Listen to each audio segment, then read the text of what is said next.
mean, it's not like the reagents are sitting around in the flask going, well, he drew us under the arrow today, so I guess we're the solvent for this reaction.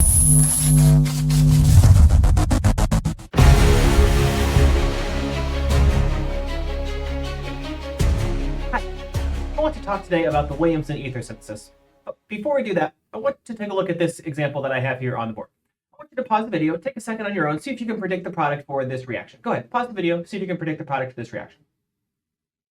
This is a fairly straightforward SN2 reaction. We have a strong nucleophile, strong base, with a primary electrophile in a polar aprotic solvent. This is about as bog standard of an SN2 reaction as you're ever going to see. Hopefully this wasn't too much of a challenge to you. If you need help with SN2 reactions, I have a separate video on that down below. So the product of this reaction then, the oxygen is going to act as a nucleophile. It's going to attack the primary carbon, kicking out the bromide leaving group, and we're going to get our SN2 product with a new oxygen-carbon bond, a new bond between oxygen and carbon number 5, at least as I've numbered it. This is the product of this SN2 reaction. We're going to get to the Williamson ether synthesis in just a second, but before I do that, I want to say one more thing about this reaction. You may have noticed in other examples that the reagents can be in any order around the arrows. We could have the bromide here or on top of the arrow or even underneath the arrow. It really doesn't matter. I mean, it's not like the reagents are sitting around in the flask going, well, he drew us under the arrow today, so I guess we're the solvent for this reaction. The reagents don't care. So I could repackage this reaction if I wanted to. I could put the alkoxide over here in front of the arrow. I could put the alkyl halide on top of the arrow and the THF below the arrow. And hopefully you can understand that this is the same reaction as this. Just the matter that the reagents are in different places doesn't change the chemistry. The oxygen still attacks the carbon. We still end up with the SN2 reaction. It's still an SN2 reaction. It doesn't matter that we put the reagents in different places, right? And this O- charge, this alkoxide, could have come from an alcohol. I could have taken this alcohol and used some kind of base to deprotonate this alcohol to make the O- charge. Then that O- charge could be a nucleophile to attack the carbon with the bromine and get us our SN2 product. These are all the same things. So in fact, I could repackage this version as starting with the alcohol.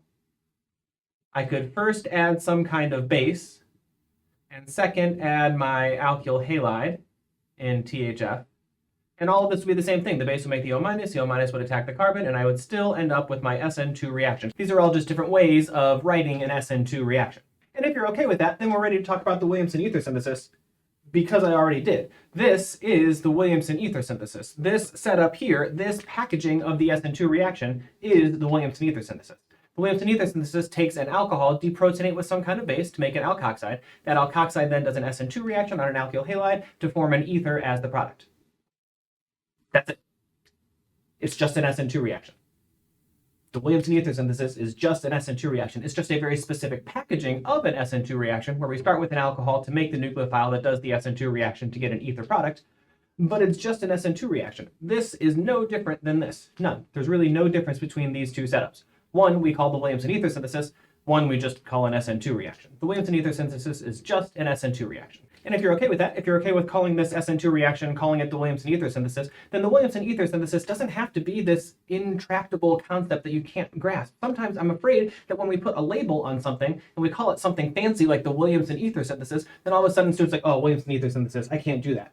It's just an SN2 reaction. That's it. It's just an SN2 reaction. We can call it Williamson ether synthesis. I don't care if you never use the word Williamson ether synthesis again. If you can understand that acid-base reactions make an O-, O- does an SN2, then you're going to get to the right place.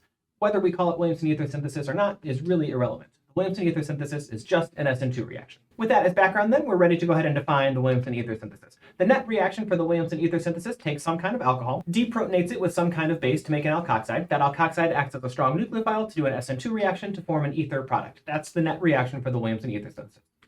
There are a couple of notes that we should be aware of with the Williamson ether synthesis. The first is that any base with a conjugate acid pKa greater than 15, any base will work to do the Williamson ether synthesis. So which base we use here is more or less irrelevant, as long as it's a strong enough base to do the acid-base reaction. We tend to use non-nucleophilic bases like sodium hydride or sodium amide, or sometimes a reducing metal like sodium metal. If you need a refresher on non-nucleophilic bases, I have a video on categorizing things as bases or nucleophiles. You can look at that video in the link down below. And because this isn't ultimately an SN2 reaction, our alkyl halide needs to be either methyl or primary in terms of degree of substitution.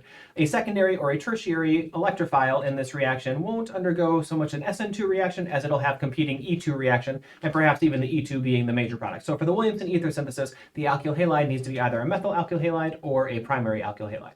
But where we really get to see the utility of the Williamson ether synthesis is in the backwards direction, in the synthesis part of the name. If we look at a product, we can ask ourselves, how do we make this using a Williamson ether synthesis? We're going to make the oxygen-carbon bond using the Williamson ether synthesis. So one side is going to be the O- side, and one side is going to be the alkyl halide side. The question is, which side? If I look at these, this carbon is a secondary carbon, and this carbon is a methyl carbon. We just got done saying that the alkyl halide needs to be either methyl or primary, so the alkyl halide could not have been at the secondary carbon, must have been at the methyl carbon.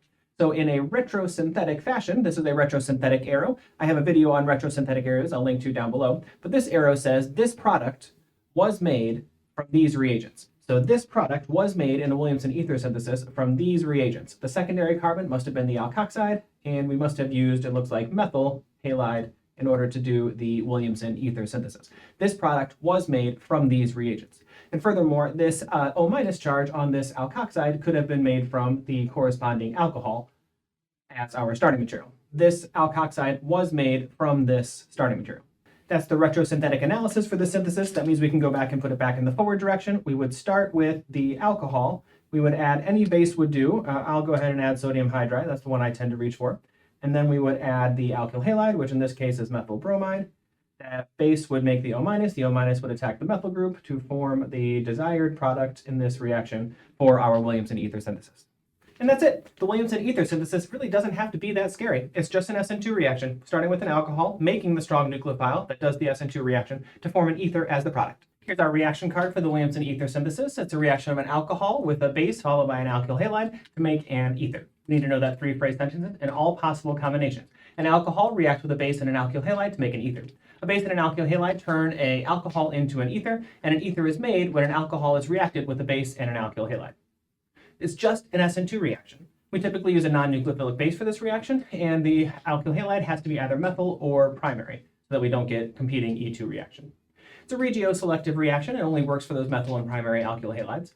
It's stereospecific. Whatever the stereochemistry of the alcohol is at the beginning is going to be retained in our product because that carbon does not react in the reaction.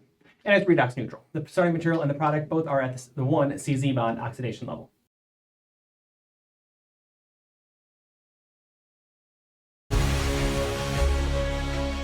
Thanks for joining us today, ninjas. Be sure to watch these other videos to level up your ninja training even more.